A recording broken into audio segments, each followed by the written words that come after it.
I'm Kitty Ferguson. This tip is about sparking critical and creative thinking with picture cards. A teacher in Central Asia introduced me to this site, which includes visual resources. From it, I created a variety of cards with and without labels. Sorting, categorizing, and making connections are important building blocks for critical and creative thinking. If we show students these 8 cards, how might they organize them? Perhaps they would come up with these 3 groups: things in a house, actions, food. But what about these connections? Things that use electricity, things that make us think about hot weather, things related to cooking. It might also be a personal connection, such as things I like, or a quirky connection, things that are brown. We might call on individuals to share their categories. Even better, if we have enough pictures, students can do the sorting in small groups. This gives everyone more opportunities to think, defend their choices, and talk in English. Another related activity is to ask students to say how things might be the same or different. Here is a model of language students might use.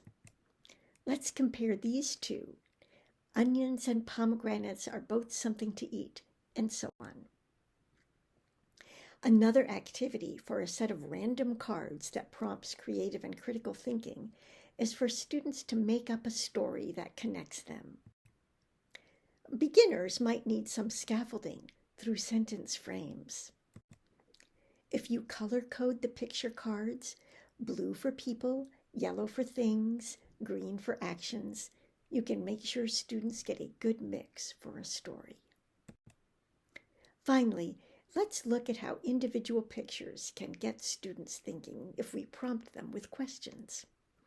This slide shows some questions to go with the card read. And here are some for fan. Notice that the last one requires more background knowledge about climate change and more sophisticated language. It's good to have a range of questions for students of different proficiencies. Let me describe 3 ways to do this activity. One is for the teacher to work with the whole class, calling on students one at a time. Students can also answer questions in small groups. If they use a dice to determine which question to talk about, it adds a game-like feeling. In a third variation, each picture card has a set of questions attached to the back. Students in a small group have an envelope with cards. They take turns picking a card, looking at the questions, and choosing one to answer. What visuals are important in your curriculum? Which of these activities will you do with pictures?